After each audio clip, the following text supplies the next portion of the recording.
In the quiet hum of our daily lives, a simple text message is often the last thread connecting us to someone we love. A quick "I'm on my way" or "I love you." But what happens when that final message is a harbinger of something terrifying? What if the last words someone ever sends paint a picture of their final, horrifying moments? Today, we're delving into the chilling case of Connie DeBate, a story where digital footprints led investigators down a dark and twisted path, revealing a final message that was anything but ordinary.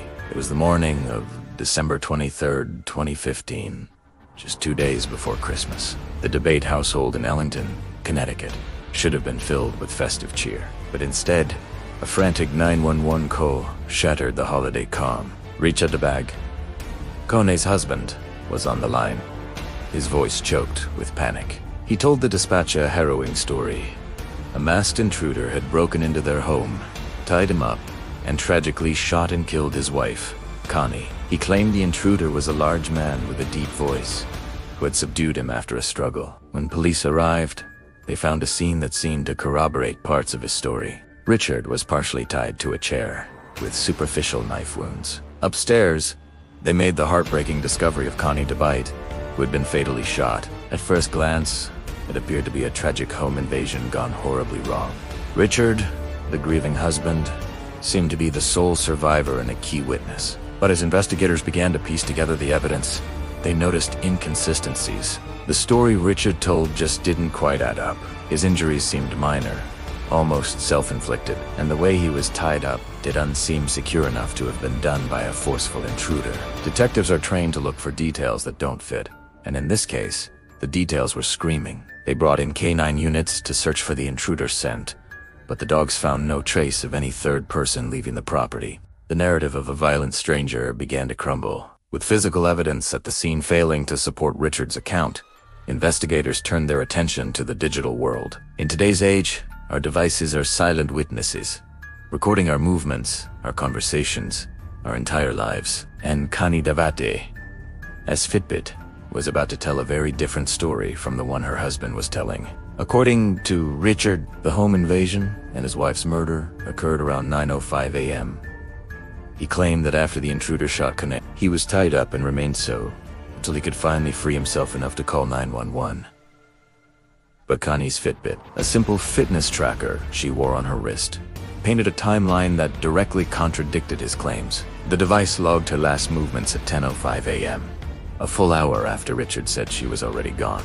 It showed she had walked over 1,200 feet inside the house during that time. How could a person be moving around for an hour after they were supposedly deceased? This single piece of data was a bombshell. It suggested that Connie was alive and active long after the time Richard claimed she had been killed. This wasn't just a small discrepancy. It was a fundamental flaw in Richard's story. The digital evidence didn't stop there. Investigators also pulled data from the home's alarm system in both Connie and Richard's cell phones. The alarm system showed that the last time a door was opened before the 911 call was hours earlier. Connie's phone showed her posting videos to Facebook at 9:46 a.m. Again, well after the time Richard said she was killed. The digital timeline was building a powerful case, and it was pointing directly at Richard.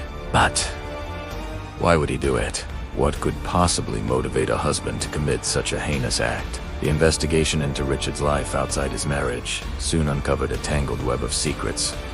He was having an affair. Not only that, but his mistress was pregnant and was just weeks away from giving birth. She had been pressuring him to leave Connie, sending him texts like "I'm ready for you," and expecting him to be a part of her and the new baby's life. Richard was living a double life, caught between his wife and his pregnant girlfriend.